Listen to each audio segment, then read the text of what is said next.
पर्यन्तां वन्दे गुरुपरम्परां श्रुतिस्मृतिपुराणानाम् आलयं करुणालयं नमामि भगवत्पादशङ्करं लोकशङ्करं नारायणं नमस्कृत्य नरं चैव नरोत्तमं देवीं सरस्वतीं व्यासं ततो जयमुदीरयेत्। जय गुरुदेव। క్రిందటి వారం 16వ శ్లోకం పూర్తి చేశాము. అదే ఒక్కసారి 16వ శ్లోకం చదివేసి అప్పుడు 17 వద్దాం. చదువుదాం శ్లోకము. నాసతో విద్యతే భావో నా భావో విద్యతే సతః. నాసతో విద్యతే భావో నా భావో విద్యతే సతః. ఉభయోరపి దృష్టోంతస్త్వనయోస్తత్వదర్శిభిః. ఉభయోరపి దృష్టోంతస్త్వనయోస్తత్వదర్శిభిః. సో అసతః భావః న విద్యతే మొదటి వాక్యం. అసత్యమునకు భావః అంటే ఉనికి ఉండుట అనేది ఉండదు, కనబడదు. నా అభావః విద్యతే సతః. సత్తునకు రాత్రి అభావము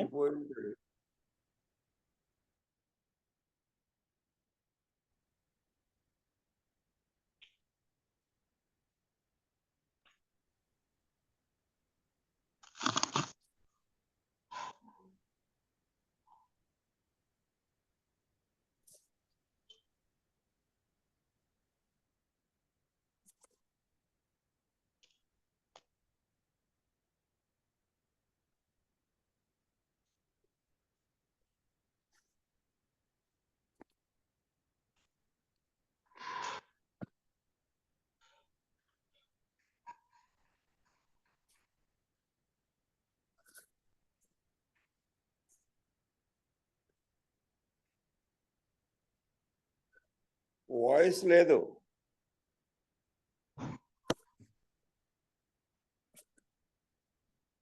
సారీ, చూసుకోలేదు, నన్ను నేను మ్యూట్ చేసేసుకున్నాను. ఓకే. అసత్యమునకు భావము ఉండదు అంటే అసత్యమునకు ఉండుట అనేది ఉండదు. అసతః భావః న విద్యతే మొదటి పాదం. రెండో పాదంలో సతః అభావః న విద్యతే, సత్యమునకు లేకపోవుట అనేది లేదు. సో సత్యం అనగానేమి అసత్యం అనగానేమి ఇది అర్థం చేసుకోవాల్సినటువంటి విషయం. ఇది ఒక్కటే వేదాంతంలో అర్థం చేసుకోవాల్సినటువంటి విషయం. సత్యము అనగా డెఫినిషన్ త్రికాల బాధితం సత్యం.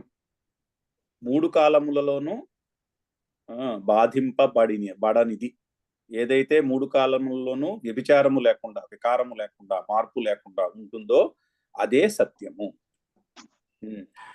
అది దానికి ఆపోజిట్ ఆ డెఫినేషన్ లో ఫిట్ అవని అన్ని కూడా అసత్యం.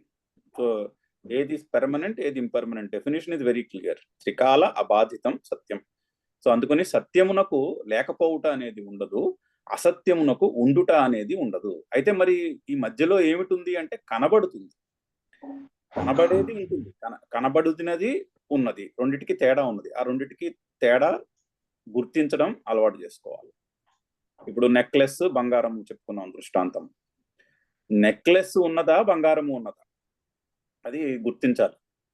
నెక్లెస్ ఆభరణము ఉంటుంది, పోతుంది.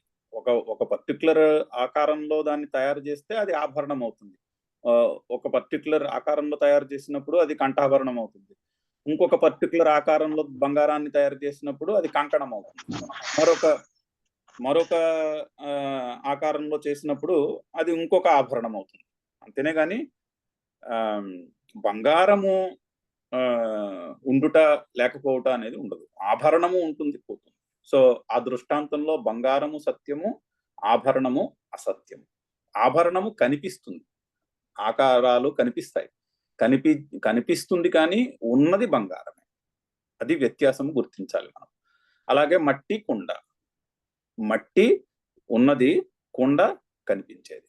కుండలో ఏముంది? మట్టి కంటే భిన్నముగా కుండలో ఏమి లేదు కదా. మట్టి కంటే భిన్నముగా కుండ లేదు, కానీ మట్టి ఒక పర్టికులర్ ఆకారమును దాల్చి అది కుండ అనబడుతున్నది. సో కుండ మనం పెట్టుకున్నటువంటి నామరూపము. కాబట్టి అది అసత్యము. కుండ కుండ తయారవుతుంది, కుండ పగిలిపోతుంది. కానీ మట్టి కుండ తయారైనప్పుడు ఏమిటి తయారైంది? ఏమీ తయారవ్వలేదు, మట్టియే ఉన్నది. కొత్తగా ఏం తయారవ్వలేదు అక్కడ, ఒక రూపము దాల్చినది అంతే. కుండ పగిలిపోయినప్పుడు ఏమిటి పగిలిపోయింది? మట్టి పగిలిపోయిందా? మట్టి పగలడం ఏమిటి? మట్టి మట్టిగానే ఉంది, కాకపోతే ఆ ఆకారము పగిలిపోయినది. అది దృష్టాంతం. దార్ష్టాంతం ఏమిటి? సిద్ధాంతం ఏమిటి? దేహము, ఇక్కడ మరణము గురించి వస్తున్న డిస్కషన్ కదా. సో దేహము పుట్టినది, దేహము మరణించినది. దేహము పుట్టినప్పుడు ఏమిటి పుట్టింది? ఏమిటి పుట్టిందని చెప్పగలము? యాక్చువల్లీ ఏమి పుట్టిందని చెప్పలేము, ఎందుకంటే దేహము పంచమహాభూతములతో తయారు చేయబడినది. పంచమహాభూతములు పుట్టాయా దేహం పుట్టినప్పుడు? లేదు కదా, అవి ముందు కూడా ఉన్నాయి. దేహం పుట్టక ముందు అదే పంచమహాభూతాలు ఉన్నాయి, దేహం పుట్టిన తర్వాత అదే పంచమహాభూతములు ఉన్నాయి. సో కొత్తగా పుట్టినదేం లేదు అక్కడ నిజంగా ఆలోచిస్తే. ఓన్లీ ఒక ఆకారమును దాల్చినది. ఆ పంచమహాభూతములు ఒక ఆకారమును దాల్చి ఈ దేహముగా కనబడుతున్నది. సో దేహము పుట్టినది, దేహము మరణించినది. అదే లాజిక్. వినడానికి ఒప్పుకుందుకి కష్టంగా ఉంటుంది, కానీ దేహము మరణించినప్పుడు ఏమిటి మరణించింది? అసలు మరణించింది ఏం లేదు అక్కడ. ఏమిటి మరణించింది? ఏమీ మరణించలేదు. ఆ పంచమహాభూతములు మరణించాయా? లేదు, పంచమహాభూతములు అలాగే ఉన్నాయి. ప్రాణశక్తి మరణించినదా? లేదు, ప్రాణశక్తి అలాగే ఉన్నది. ఆ ప్రాణశక్తి సృష్టిలో ఈ దేహము పుట్టక మునుపు ఉన్నదే, ఈ దేహము మరణించిన తర్వాత కూడా అదే ప్రాణశక్తి ఉన్నది. సో ప్రాణశక్తి నశించలేదు, పంచమహాభూతంలో నశించలేదు. మరి ఏమిటి నశించింది అంటే ఒక పర్టిక్యులర్ ఆకారము నశించినది. అంటే ఒక పర్టిక్యులర్ ఆకారముగా కనబడుతున్న విషయము పోయినది అంతే. కనబడుట పోయినది చెప్తారు శంకర్లు. నెక్స్ట్ శ్లోకం యొక్క ఎక్స్ప్లెనేషన్ లో వస్తుంది. కనబడేది ఇప్పుడు కనబడట్లేదు అంతే. అంటే ఆ కనబడుతున్న ఆకారములో ఒక పర్టికులర్ ఆకారము, ఆ ఆకారమునకు సంబంధించినటువంటి కొన్ని క్రియలు, అవి ఇప్పుడు కనబడట్లేదు. ఒక మనిషి ఒక ఆకారంలో ఉంటే ఆ ఆకారము మనిషి మరణించాడంటే ఆ ఆకారం కనబడట్లేదు. ఆ ఆకారం ద్వారా జరిగే మాటలు, వేరే చేష్టలు, ఆ క్రియలు కనబడట్లేదు అంతేనే. కానీ ఇన్ రియాలిటీ అక్కడ ఒక మనిషి పుట్టినప్పుడు పుట్టినది ఏమీ లేదు, ఒక మనిషి చనిపోయినప్పుడు చనిపోయినది ఏమీ లేదు. కానీ కనబడే ఆకారము లేదు అంతే. అది గ్రహించాలి. అంటే కొంచెము దీనిని పరిశీలించి ఆకలింపు చేసుకోవడం కొంచెం ఎఫెక్ట్గా అనిపించిన సత్యము అది. సో అదే అక్కడ చెప్తున్నటువంటి విషయం, ఈ శ్లోకంలో సిద్ధాంతము అది. అది సత్యము, ఏది సత్యము, ఏది అసత్యము. సో పరబ్రహ్మ సత్యము, మిగిలిన కనబడే ఆకారములు, నామరూపములన్నీ అసత్యములు, ఇంక్లూడింగ్ ఆకాశాది పంచమహాభూతములతో సహా. అంటే పరబ్రహ్మ నుంచి ఆత్మనః ఆకాశ సంభూత, ఆ పరమాత్మ నుండి ఆకాశము, ఆకాశము నుండి వాయువు, వాయువు నుంచి అగ్ని, అగ్ని నుంచి జలములు, జలముల నుంచి పృథివీ, పృథివీ నుంచి మొక్కలు, చెట్లు, జీవులు ఎట్సెట్రా, ఇవన్నీ పుట్టాయి. కారణము, కార్యము, ఇది చాలా డీటెయిల్డ్ గా డిస్కస్ చేసుకున్నాం. కార్యమునకు కారణము కంటే భిన్నమైన ఉనికి లేదు. అలా వెనక్కి అనలైజ్ చేసుకుంటూ పోతే పరబ్రహ్మయే సత్యము, మిగిలినవన్నీ ఆకాశాది పంచమహాభూతములతో సహా దేహములు, జీవులు వరకు అన్ని అసత్యములు. అంటే కనబడేవే కానీ యథార్థముగా ఉన్నవి కాదు. ఈ విచక్షణము, ఈ వివేకము తెలుసుకోవలేము. ఇది ఉభయోరపి దృష్టోంత స్తనయోహ తత్వదర్శిభి, తత్వదర్శిభుల చేత అంటే తత్వము తెలిసిన వారి చేత ఈ విచక్షణము తెలుసుకొనబడుతూ ఉంటుంది. అయితే తత్వదర్శులు తెలుసుకుంటే ఇప్పుడు నాకేమిటి లాభము అనేది శంకర్లు చక్కగా దాన్ని మన జీవితానికి లాస్ట్ లైన్ లో అన్వయించి చెప్పారు. ఏం చెప్పారు చూడండి, ఇక్కడ లాస్ట్ పారాగ్రాఫ్ చూడండి. అది త్వమపి ఇక్కడ నుంచి ఉంది, ఇది చదివాం మనము. అయితే తత్వదర్శిభి, తత్వము తెలిసిన వారు ఈ విధంగా ఆ రెండింటికి విచక్షణము గుర్తించగలుగుతారు, ఏది సత్యము, ఏది అసత్యము. తత్వదర్శులు, ఆత్మజ్ఞానులు ఆ విధంగా గుర్తించగలిగితే నాకేమిటి లాభము అన్న ప్రశ్న మనసులో ఉదయిస్తుంది. ఓకే, వాళ్ళు చేస్తారు కానీ నేనెందుకు చేయాలి అది అంటే, ఇంగ్లీష్ లో ఒక సామెత ఉన్నది, fake it until you make it అంటారు. అది అర్థమయ్యే వరకు అర్థమైనట్టు నటించాలి, అర్థమైనట్టు ప్రాక్టీస్ చేయాలి. అదే చెప్తున్నారు ఇక్కడ శంకర్లు. త్వమపి తత్వదర్శినాం చదువుదాం ఇంకొకసారి. చాలా అమూల్యమైనటువంటి వాక్యము ఇది, చాలా ఇన్స్పైరింగ్ వాక్యం, చాలా అందంగా రాసినటువంటి వాక్యము ఈ లాస్ట్ వాక్యం. చదువుదాం ఇంకొకసారి. త్వమపి త్వమపి తత్వదర్శినాం దృష్టిం తత్వదర్శినాం దృష్టిం ఆశ్రిత్య, ఆశ్రిత్య అంటే నీవు కూడా తత్వదర్శినుల యొక్క దృష్టిని అవలంబించి, ఆ దృష్టిని నీవు కూడా వారి వలె తత్వదర్శులు ఏ విధంగా ఆలోచిస్తారో చెప్పారు కదా, అదే విధంగా ఆలోచించి ఆ దృష్టిని అవలంబించి శోకం మోహం చహిత్వా, శోకం మోహం చహిత్వా శోకమోహములను విడిచి అని అర్థం. శోకము అంటే దుఃఖం, మోహము అంటే కన్ఫ్యూషన్. ఏమిటి కన్ఫ్యూషను? ఏది అసత్యమో దానిని సత్యం అనుకుంటా. ఫర్ ఎగ్జాంపుల్, దేహము అసత్యము అంటే దేహము ఇంపర్మనెంట్, దేహమే సత్యము అనుకుంటా, ఈ దేహమే పెర్మనెంట్ అనుకుంటే శోకమునకు కారణం అవుతుంది అది. సో అది మోహము, అది కన్ఫ్యూజన్. మోహము అంటే ఇంగ్లీష్ లో లిటరల్ ఎగ్జాక్ట్ ట్రాన్స్లేషన్ ఇంగ్లీష్ లో కన్ఫ్యూజన్. ఏది అసత్యమో దానిని సత్యము అనుకునుట మోహము. సో ఆ కన్ఫ్యూజన్ వదిలి శోకం మోహం చ హిత్వా, శోకమును మోహమును వదిలి శీతోష్ణాదీని నియతానియత రూపాణి నియత రూపాణి ద్వంద్వాని ద్వంద్వాని అయం అసన్నేవ వికారః అయం అసన్నేవ మరీచిజలవత్ మిథ్యా అవభాసతే. మరీచిజలవత్ మిథ్యా అవభాసతే మనసి నిశ్చిత్య ఇతి మనసి నిశ్చిత్య తితిక్షస్వ ఇత్యభిప్రాయః. తితిక్షస్వ ఇత్యభిప్రాయః. సో శోకమోహములను విడిచి శీతోష్ణాదీని నియత అనియత రూపాన్ని, నియతానియత రూపములు లేనటువంటి రూపములు కలిగినటువంటి శీతోష్ణములు అంటే శీతోష్ణాదీని అంటే శీతోష్ణ సుఖ దుఃఖాలు. సో శీతము ఉష్ణము ఉన్నాయి, కానీ సుఖము దుఃఖము అనేవి రిలేటివ్. అదే శీతము ఒకప్పుడు సుఖముగాను ఒకప్పుడు దుఃఖముగాను మనకి అనుభవంలోకి వస్తూ ఉంటుంది. సో ఆ విధంగా చదువుకున్నాం, ఇది చాలా సార్లు డిస్కస్ చేస్తున్నాం. అంటే శీతోష్ణాది సుఖ దుఃఖములను నియతానియత రూపములు, ఇది ఇది ఇది ఇది ఇది అని చెప్పలేం అనేటటువంటి రూపములు కలిగినటువంటి ద్వంద్వములను ఏం చేయాలి? అయం వికార అసత్ ఏవ అసన్నేవ, అసత్ ప్లస్ ఏవ అసన్నేవ. ఇది ఇది అంటే వికారము అంటే మాడిఫికేషన్. ఇది ఒక మాడిఫికేషనే కానీ సత్యము కాదు, అది ఉన్నది కాదు, అంటే కనబడేదే కానీ ఉన్నది కాదు అని తెలుసుకుని మరీచి జలవత్, ఏ విధముగా? మరీచి జలవత్ మిథ్య. దృష్టాంతం, ఇంకొక దృష్టాంతం, ఎండమావుల వలె మిథ్య. ఎండమావులు అక్కడ తార్ రోడ్లో నీళ్లు కనిపిస్తున్నాయి, నీళ్లు లేవు, నీరు కనిపిస్తున్నది, ఎందుకంటే అక్కడ ఆ గాలి వేడికి అలా కనిపిస్తున్నది.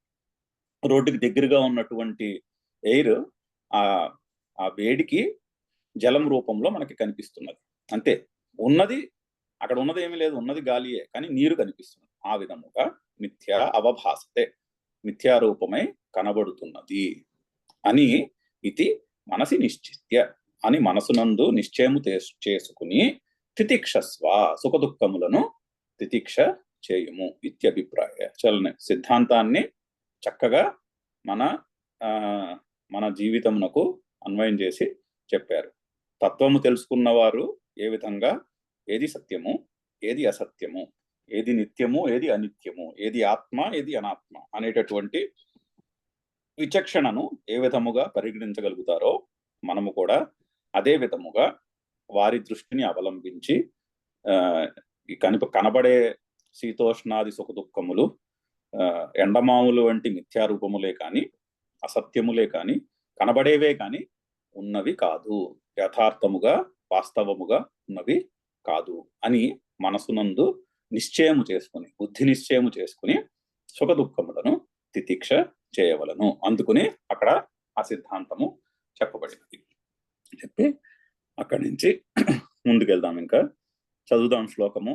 అవినాశితు తద్విద్ధి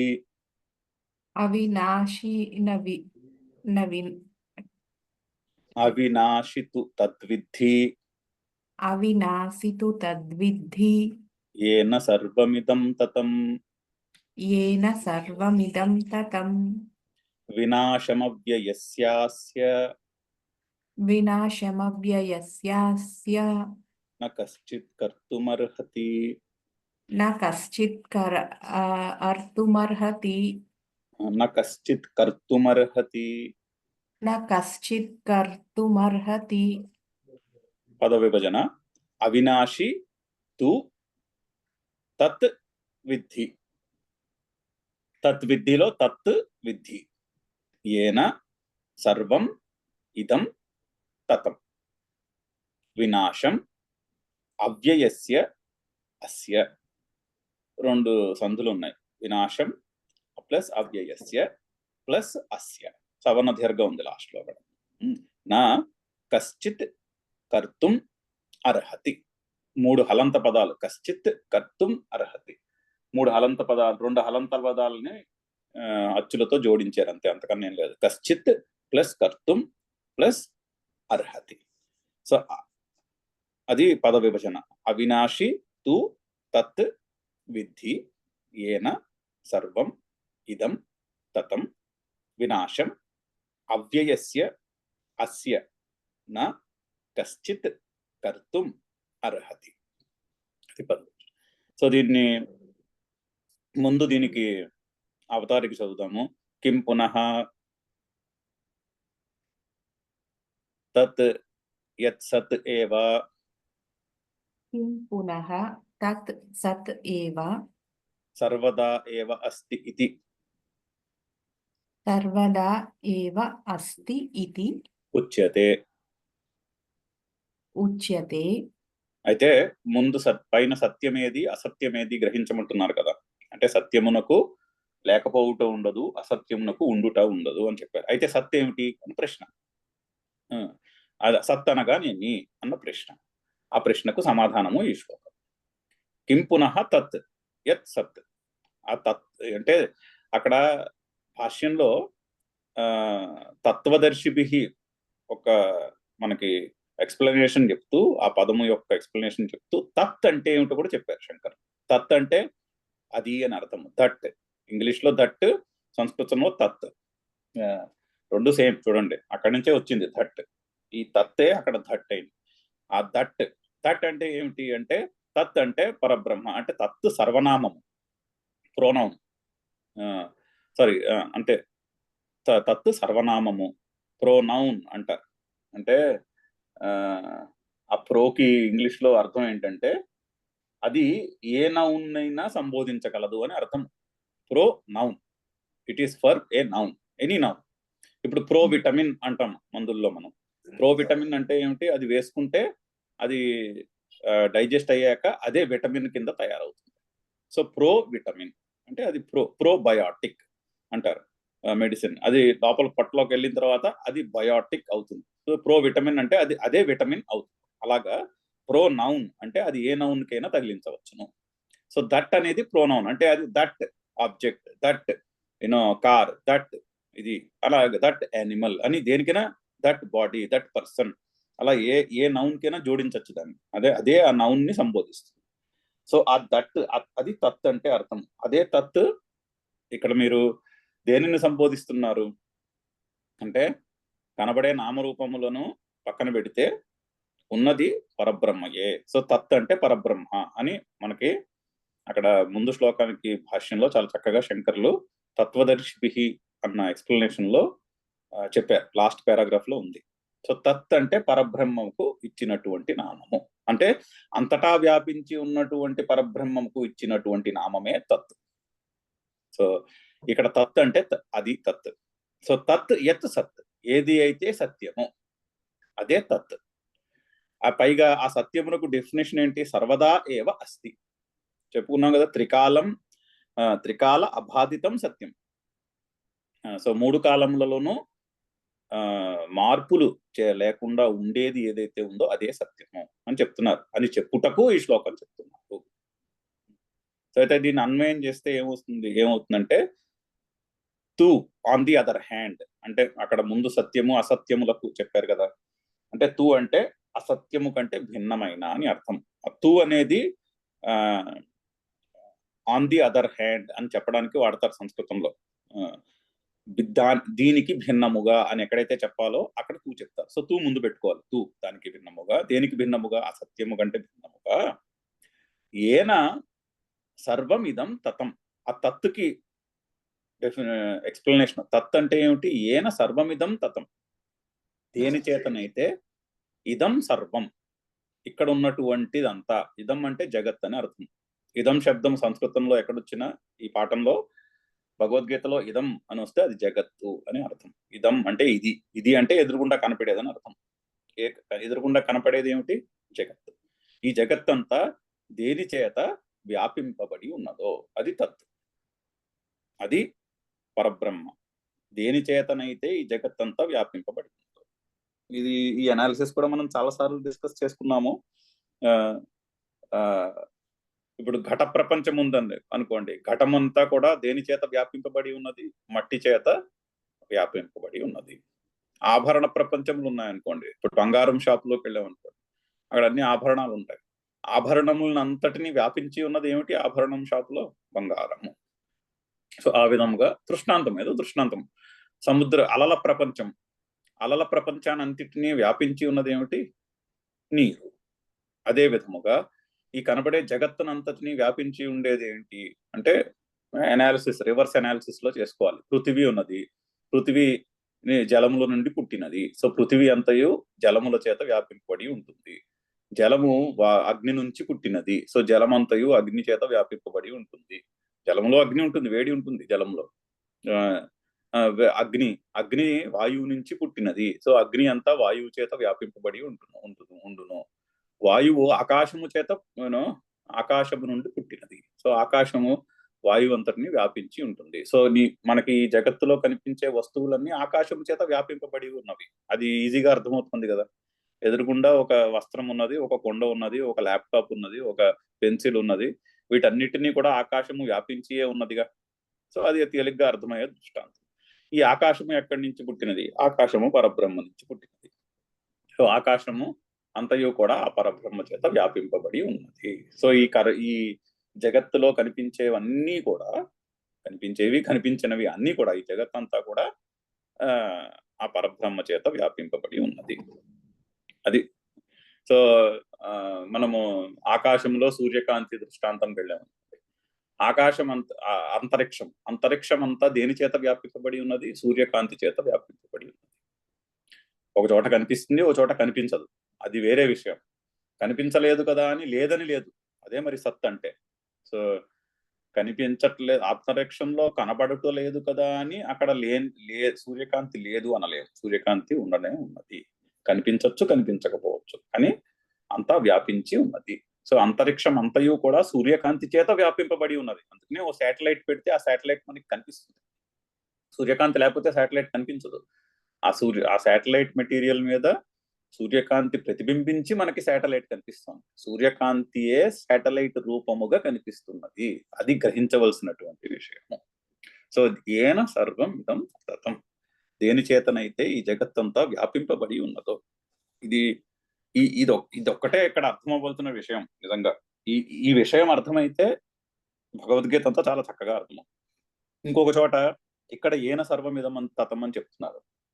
ఇంకొక చోట శ్రీకృష్ణుడు మయా సర్వమిదం తతం అని చెప్తాడు. నా చేత వ్యాపింపబడినది అని చెప్తాడు. అంటే అక్కడ నా చేత అంటే మయా అంటే నా చేత అని. అహం శబ్దంనకు తృతీయ ఏకవచనం మయా. సో నా చేత అంటే అక్కడ దేవకీ నందనుడైన శ్రీకృష్ణుని చేత అని అర్థమా, అయితే పరబ్రహ్మ రూపమైనటువంటి సద్రూపమైనటువంటి శ్రీకృష్ణుడు అని అర్థమా చెప్పండి? సద్రూపమైన శ్రీకృష్ణుని చేత అని అర్థం. సో ఎక్కడైతే భగవద్గీతలో అహం మయా వచ్చిందో అక్కడ సద్రూపమైన పరమాత్మ చేత అని అర్థం.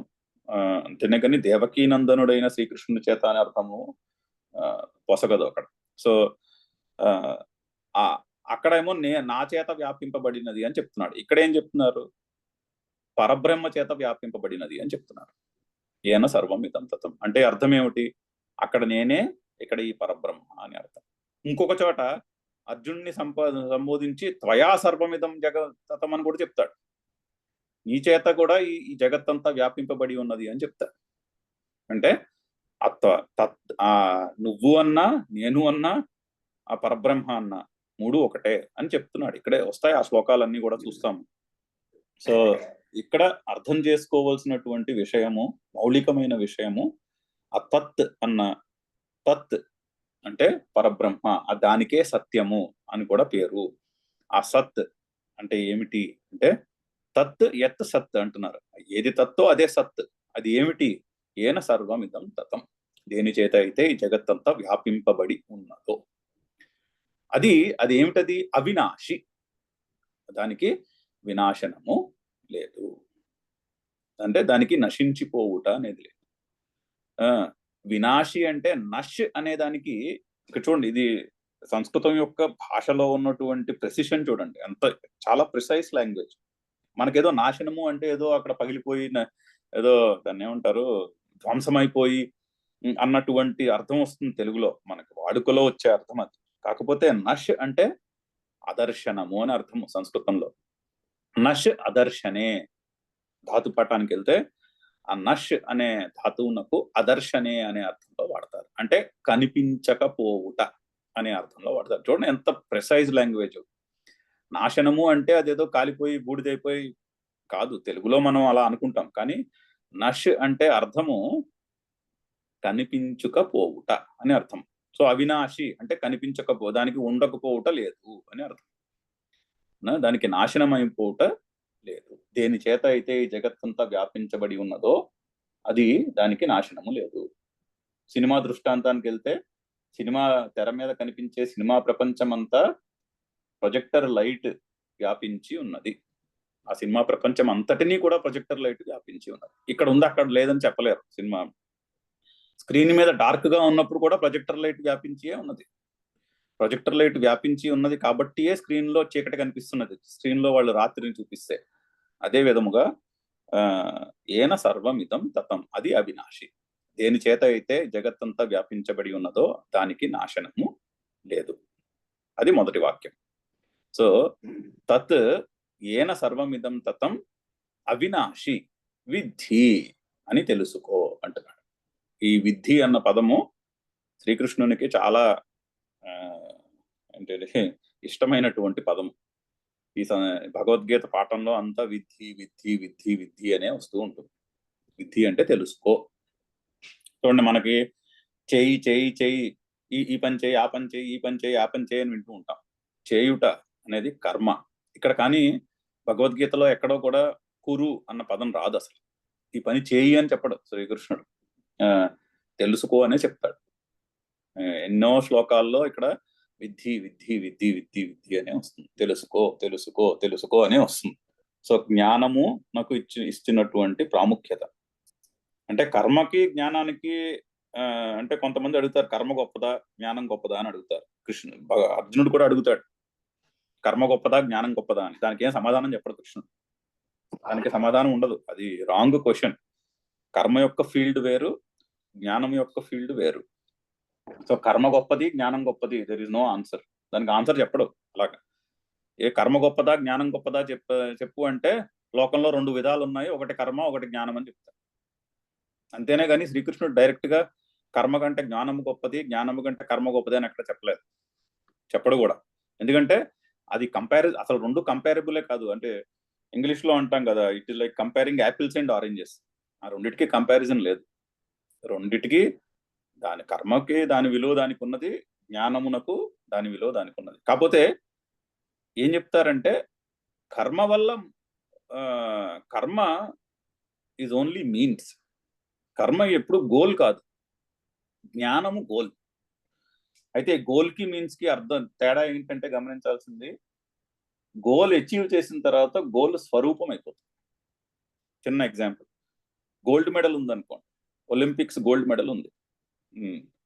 ఫర్ ఎగ్జాంపుల్ లెట్స్ ఏ ఆర్చరీలో లేకపోతే ఏదో ఒక స్పోర్ట్లో ఒలింపిక్స్ గోల్డ్ మెడల్ ఉంది. ఒక వ్యక్తి ఆ గోల్డ్ మెడల్ని సాధించాక ఆ వ్యక్తి ఏమవుతాడు? గోల్డ్ మెడలిస్ట్ అయిపోయాడు. ఆ విధంగా గోల్ అచీవ్ చేసిన తర్వాత స్వరూపంలో కలిసిపోతుంది. అది గోల్కున్నటువంటి డిఫరెన్స్, గోల్కి మీన్స్కి ఉండే డిఫరెన్స్. సో మోక్షము గోల్గా పెట్టుకుంటే అది జ్ఞానము వలన మాత్రమే సాధ్యము. కర్మ మోక్షమును సాధించుటకు మనస్సును తయారు చేయగలదే కానీ సరిగ్గా చేస్తే, కర్మయోగం రూపముగా కర్మను చేస్తే మనస్సుని మోక్షమునకు దాని ఏమంటారు యోగ్యత ఇవ్వగలదు. అంతేగాని డైరెక్ట్ గా మోక్షమును కర్మ ఇవ్వలేదు. అది డిఫరెన్స్ అని చెప్తాడు శ్రీకృష్ణుడు. అంతేనే కానీ ఒకటి గొప్పదని మాత్రం చెప్పాడు ఇక్కడ. ఆ క్వశ్చనే రాంగ్. సో ఇక్కడ ఆ విద్ధి అనే పదము వల్ల వచ్చినటువంటి డిస్కషన్ ఇది. సో ఈ విద్ధి అనే పదము చాలా సార్లు వస్తూ ఉంటుంది మనకి. విద్ధి అంటే తెలుసుకో. So the whole instruction is తెలుసుకోవాలి అంటే పరిశీలించి జాగ్రత్తగా తెలుసుకోనము అనేటువంటి ఉద్దేశంలో వాడుతున్నటువంటి పదం చాలా సార్లు వస్తుంది. ఏమిటి తెలుసుకోమంటున్నారు ఇక్కడ? తత్ ఏన సర్వమిదం తతం అవినాశి. తత్ అంటే ఆ పరబ్రహ్మ దేని చేతనైతే ఈ జగత్తంతా వ్యాపించి ఉన్నదో ఆ తత్వము అవినాశి, దానికి నాశనము లేదు. చాలా ఇంపార్టెంట్. ఇందాక మనం దేహము యొక్క ఎగ్జాంపుల్లో చెప్తున్నాం. దేహము పుట్టినప్పుడు పుట్టినదేమీ లేదు, దేహము చనిపోయినప్పుడు చనిపోయినదేమీ లేదు అని పరిశీలన చేసి చూసాం. సో దేహము కనబడుతుంది, కానీ దేహము పుట్టక మునుపు, దేహము పుట్టినప్పుడు, దేహము కాలిపోయిన తర్వాత కూడా ఉన్నటువంటి ఆ సత్యము, ఆ పరబ్రహ్మ తత్వము దేని చేతనైతే ఈ జగత్తంతా వ్యాపింపబడి ఉన్నదో దానికి చావు పుట్టుకలు అనేది ఉండదు. అందుకని అది అవినాశి, దానికి వినాశనము ఉండదు. అయితే నెక్స్ట్ లైన్ లో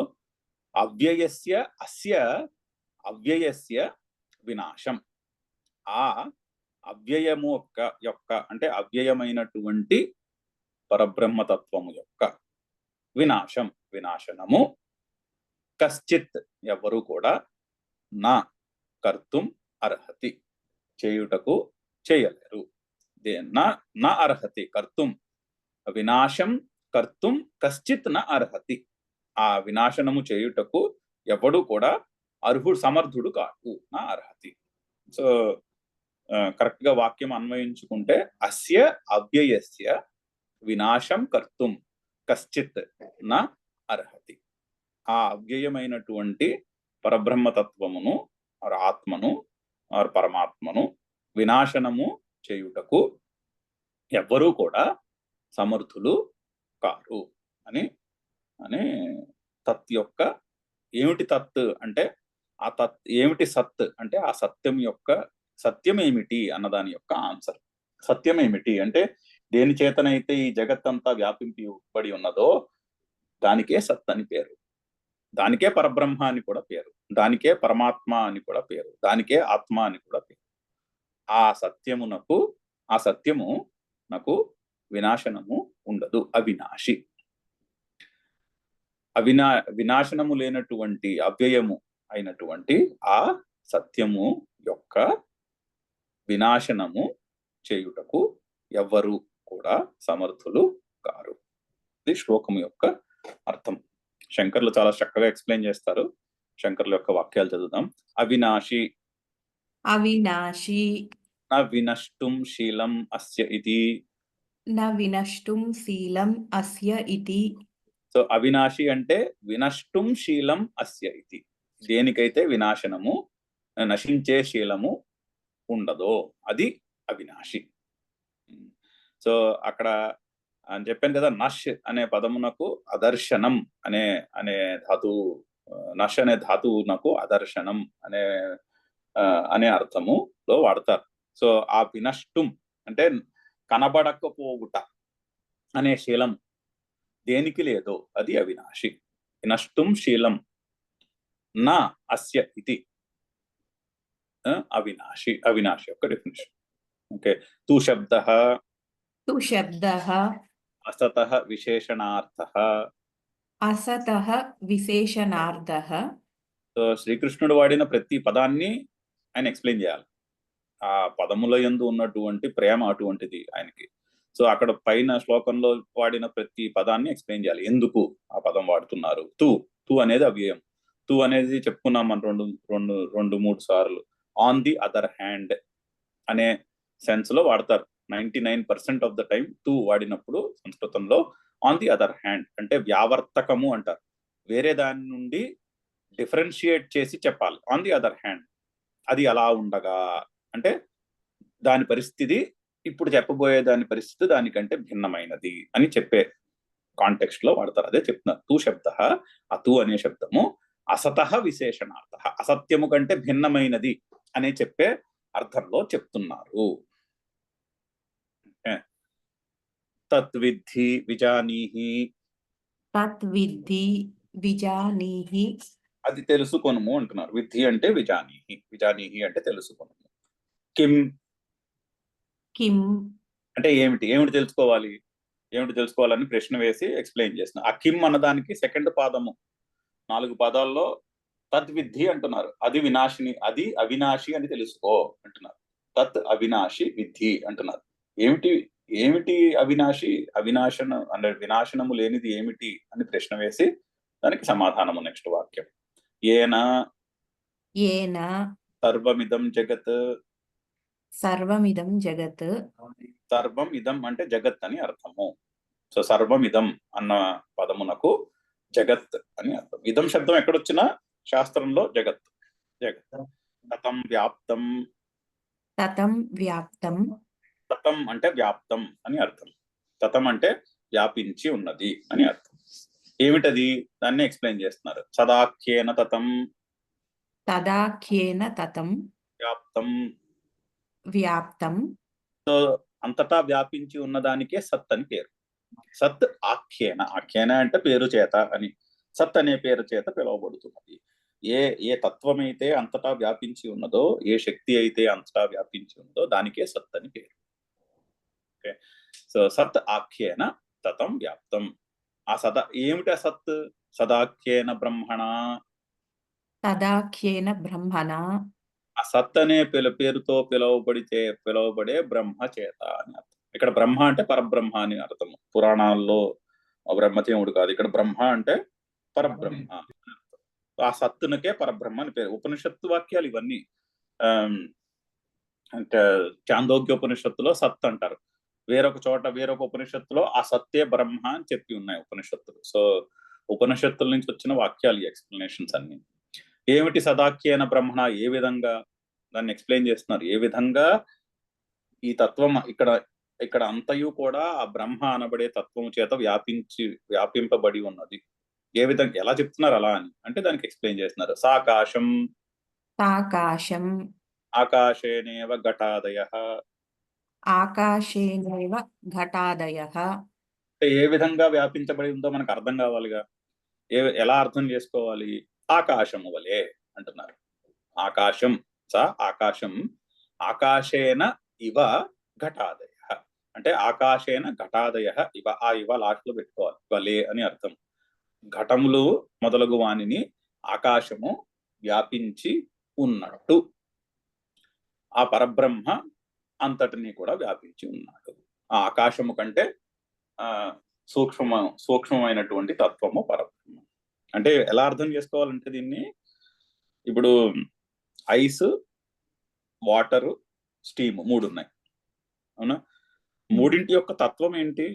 మూడింటి యొక్క తత్వము H2O అంతే కదా. 3 వాటరే. H2O దాని chemical composition 2 hydrogen molecules, 1 oxygen molecule. H2O is water. ఆ H2O అని డెన్స్ అయింది అనుకోండి, బాగా డెన్స్ ఫామ్, బాగా కుదించినటువంటి ఫామ్ ఐస్.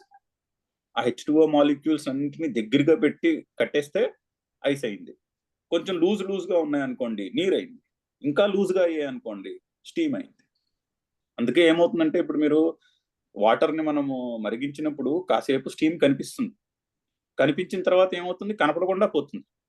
అంటే ఏంటి? H2O molecules మాయమైపోయి నశించిపోయాయనా? లేదుగా, నశించలేదు. కాకపోతే ఈ ఆకాశంలో కనిపించట్లేదు అంతే. అంటే లూజ్ గా స్ప్రెడ్ అయిపోయి మనకి కనిపించట్లేదు, కనపడడం మానేసే చూసారా. అంతేనే కానీ అవి ఎక్కడికి పోలేదు. మేఘంలో నీరు ఉంది, మనకి మేఘంలో నీరు కింద కనిపించదు అంతే. మేఘంలో ఉన్న H2O మాలిక్యూల్స్ అన్ని చేరి మేఘం కింద చేరాయి. అది ఇంకొంచెం కండెన్స్ అయ్యి దగ్గరికి వస్తే అప్పుడు నీటి బిందువు అయి మనకి నీటి బిందు రూపంలో కనిపించి కింద వర్షంగా కురిచి సముద్రంలో కలిసి మళ్ళీ వేడెక్కి H2O రూపంలో స్టీమ్ రూపంలో పైకి వెళ్ళిపోతాయి. అంతేనే కానీ H2O ఎక్కడ నాశనం చెందలేదు. దృష్టాంతం ఆ విధంగా ఇక్కడ ఉన్నది, ఆ దృష్టాంతంలో ఉన్నది H2O నీరే. కొంచెం డెన్స్ ఫామ్ లో ఐస్, అంటే బాగా కుదించినటువంటి స్వరూపము ఆకారములో ఐస్ అయినది. కొంచెం లూజ్ గా ఉన్నటువంటి ఆకారంలో నీరైనది. ఇంకా లూజ్ గా ఉన్నటువంటి ఆకారంలో ఆవిరి అయినది. కానీ ఉన్నది మాత్రము తత్వము నీటి యొక్క కెమికల్ తత్వము H2O, 2 హైడ్రోజన్ మాలిక్యూలు, ఒక ఆక్సిజన్ మాలిక్యూల్. అదే విధముగా దీన్నే పంచమహాభూతములకు మనము అన్వయించుకుంటే అదే పరమాత్మ తత్వము బాగా డెన్స్ కుదించినటువంటి ఫామ్ పృథివీ, కొంచెం లూజ్ గా ఉన్నటువంటి ఫామ్ నీరు, ఇంకొంచెం లూజ్గా ఉన్నటువంటి ఫాము అగ్ని, ఇంకా బాగా లూజ్గా ఉన్నటువంటి ఫాము వాయువు, ఇంకా సూక్ష్మంగా ఉన్నటువంటి ఫాము ఆకాశం, దానికంటే ఇంకా సూక్ష్మంగా ఉన్నటువంటి ఫాము పరమాత్మ. చూసారా ఎంత scientific analysis. Ice, water, steam 3 H2Oనే. ఓన్లీ ఆకారము డెన్స్ గా ఉందా, లూజ్ గా ఉన్నదా అన్నది డిఫరెన్స్. మధ్యలో ఒక స్పెక్ట్రమ్ ఉంది. ఐస్, వాటర్, స్టీమ్ అనే 3 మనకి క్లియర్ గా తెలిసేటటువంటి స్పెక్ట్రమ్. అలాగే ఈ సృష్టిలో కూడా అంతటా వ్యాపించి ఉన్నది పరమాత్మ మాత్రమే, ఆ పరబ్రహ్మ మాత్రమే. ఆ form, density of the form, కనపడే ఫామ్ బాగా అంటే లూజ్ గా ఉన్నట్టు, లూజ్లీ డెన్స్ గా ఉన్నది ఆకాశం, కనపడదు. బాగా డెన్స్ గా ఉన్నది పృథివీ, బాగా కనిపిస్తుంది, కనిపించి ఫీల్ అవ్వడానికి డెన్స్ ఫామ్ లో ఉన్నది. సో పృథివీ, జలము, అగ్ని, వాయువు, ఆకాశము పరబ్రహ్మ, సత్యం అనబడేటువంటి పరబ్రహ్మ. ఉన్నది సత్యము మాత్రమే. ఒక స్పెక్ట్రమ్ ఆఫ్ డెన్సిటీ, అంటే డెన్స్నెస్, ఒక స్పెక్ట్రమ్ ఆఫ్ డెన్స్నెస్ లో ఒక ఎక్స్ట్రీమ్ లో పృథివీ, ఒక ఎక్స్ట్రీమ్ లో ఆకాశము ఉన్నాయి. బట్ ఉన్నది మాత్రము ఆ పరబ్రహ్మ సత్యమే. ఉన్నది H2Oనే. ఒక ఫామ్ లో, ఒక స్పెక్ట్రమ్ లో, స్పెక్ట్రమ్ ఒక ఎండ్ లో ఐస్, ఒక ఎండ్ లో స్టీమ్, ఉన్నది మాత్రం H2Oనే. అదే చెప్తున్నారు ఇక్కడ. ఆకాశేన ఇవ ఘటాదయ. ఆకాశము, ఘటము మొదలగు అన్ని ఏ విధముగా వ్యాపించి ఉన్నదో అక్కడ ఆ విధముగా పరబ్రహ్మ చేత వ్యాపింపబడి ఉన్నది ఈ జగత్తంతయు కూడా. వినాశం, అదర్శనం, అభావం. సో వినాశం అంటే చూడండి అర్థం చెప్పారు. వినాశి అంటే అదర్శనం. నాశ్ అదర్శనే అని చెప్పాను కదా. వినాశం అంటే అదర్శనం అంటే కనిపించకపోవుట. ఎంత పకడ్బందీగా అర్థాలు చెప్తున్నారు చూడండి. వినాశనము అనే శబ్దమునకు, అనే పదమునకు అర్థం ఏమిటి? అదర్శనం, కనిపించకపోవుట, లేకపోవుట కాదు. నశించపోవుట అంటే కనిపించకపోవుట, చాలా డిఫరెన్స్ ఉంది. నశించిపోవుంటే అంటే లేకపోవుట అనే అర్థము చెప్పుకున్నటకు, నశించుట అంటే కనబడకపోవుట అనే అర్థం చెప్పుకుంటూ చూడండి ఎంత తేడా ఉందో రెండింటికి. వేదాంతం ప్రకారం కరెక్ట్ గా తత్వం తెలుసుకోవాలి అంటే వినాశనము అంటే కనిపించకపోవుట అని అర్థం, అంతేనే గాని లేకపోవుట అనే అర్థము కాదు అని చెప్తున్నారు. వినాశం, అదర్శనం, అభావం. అభావం అంటే కనిపించకపోవుట. అయితే ఏమిటిది? దేనికి లేదు? అవ్యయస్య. అవ్యయస్య అంటే నా వ్యేతి, ఇది అవ్యయం. ఆ మధ్యలో ఉన్నది తర్వాత చదువుతాము. నవ్యేతి, ఉపయాపచయౌ. అక్కడ యౌ లేదు, అక్కడ యౌ పెట్టుకోవాలి. ఇక్కడ ఈ పుస్తకంలో యౌ మిస్ అయింది. ఉపయాపచయౌ, నయాతీతి, అవ్యయం. సో నవ్యేతి ఇది అవ్యయం. ఆ మధ్యలో ఉన్నది ఎక్స్ప్లెనేషన్. అంటే దేనికైతే మార్పు ఉండదో అది అవ్యయము. ఏమిటి ఆ మార్పు? ఉపయ అపచయ అంటే పెరుగుట, నశించుట. ఉపయ అంటే పెరుగుట, అపచయ అంటే నశించుట. అంటే ఉపయ అపచయౌ నా యాతి. దేనికైతే పెరుగుట, నశించుట అనేవి ఉండదో అది అవ్యయము. దాన్ని షష్ఠీ విభక్తిలోకి మార్చుకోవాలి, ఎందుకంటే అవ్యయస్య వినాశం అంటున్నారు కదా. తస్య అవ్యయస్య తస్య అవ్యయస్య ఆ అవ్యయమైన దాని యొక్క వినాశనము అని అర్థం. నా కశ్చిత్ కర్తుం అర్హతి, అది మనం వచ్చే క్లాసులో చదువుతాం. దానిని ఎవరు చేయుటకు సమర్థులు కారు. ఏ అవ్యయమైనటువంటి తత్వము చేత ఈ జగత్తంతా వ్యాపింపబడి ఉన్నదో అది దానికి వినాశనము లేదని తెలుసుకో. పైగా దాని వినాశనము చేయుటకు ఎవరు సమర్థులు కారు అని తెలుసుకోమని చెప్తున్నాడు. అది సత్యము, అదే సత్యము. ఏమిటా సత్యము? ఈ జగత్తంతా దేని చేత వ్యాపింపబడి ఉన్నదో అదే సత్యము. ఏమిటి సత్యము అనే ప్రశ్నకు సమాధానము ఈ శ్లోకము. దీని తర్వాత శ్లోకము అయితే అసత్యం అనగానేమి అనే దానికి సమాధానము దీని తర్వాత వస్తున్నటువంటి శ్లోకం. 16వ శ్లోకంలో సత్యము అసత్యము రెండిటికి మధ్యన విచక్షణ తెలుసుకోవాలి, వివేకము తెలుసుకోవాలి. ఎవరి చేత తెలుసుకోబడుతుంది? తత్వము తెలిసిన వారి చేత ఈ వివేకము గ్రహింపబడుతుంది. అయితే నేనేం చేయాలి? మనము కూడా తత్వదర్శులు అంటే తత్వము తెలుసుకున్న వారి వలె, fake it until you make it, వారి వలె మనము కూడా సత్యమునకు అసత్యమునకు విచక్షణ గ్రహిస్తూ ఉండి అది తెలుసుకుని శీతోష్ణాది సుఖ దుఃఖములను, ఇవి కనిపించేవే గాని ఉన్నవి కాదు, ఇవి అసత్యములు అంటే కల్పితములే కానీ సత్యములు కావు. ఏ విధముగా కల్పితములు? ఎండమావుల వలె కల్పితములే కానీ సత్యము కాదు అని తెలుసుకుని శీతోష్ణాది సుఖ దుఃఖములను తితిక్ష చేయవలెను. అయితే సత్యం అనగానేమి? మరి సత్యాసత్యములకు వివేకము తెలుసుకోనమంటున్నారు. మరి సత్యం అనగానేమి? ప్రశ్న, ఆన్సర్. అవినాశితు తద్విత్తీయేన సర్వమిదం తతం. దేని చేతనైతే ఈ జగత్తంతా వ్యాపింపబడి ఉన్నదో అది ఏ సత్యము, దానికే పరబ్రహ్మ అని పేరు. అని తెలుసుకో. ఆ సత్యమైన ఆ తత్వమునకు వినాశనము లేదు. ఆ తత్వమును వినాశనము చేయుటకు ఎవరు అర్హులు కారు. ఇది తెలుసుకుంటే ఏమవుతుంది? నా స్వరూపము సత్యము, నా స్వరూపము వినాశనము లేనివట్టి ఉంటుంది. నాకు వచ్చే సుఖ దుఃఖములు తాత్కాలికములు, అవి అసత్యములు, అవి కనబడతాయే కానీ వాస్తవంలో ఉన్నవి కాదు. అందుకని నేను వాటిని తితిక్ష చేయవలెను అనేటటువంటిది అర్థం కావడానికి సత్యం అనగానేమి అనే దానికి సమాధానం చెప్తున్నారు. నెక్స్ట్ క్వశ్చన్ ఇది అయ్యాక వస్తుంది. అయితే అసత్యం ఏమిటి అంటే అసత్యం యొక్క ఆన్సర్ 18వ శ్లోకంలో అసత్యం యొక్క ఆన్సర్ అది. ఈ లాస్ట్ పాదం యొక్క ఎక్స్ప్లెనేషన్ 4 వాక్యాలు ఉన్నాయి, అది మనం నెక్స్ట్ క్లాస్ లో చదువుదాం. ఓం పూర్ణమదః పూర్ణమిదం పూర్ణాత్ పూర్ణముదచ్యతే పూర్ణస్య పూర్ణమాదాయ పూర్ణమేవావశిష్యతే. ఓం శాంతి శాంతి శాంతి. హరి ఓం.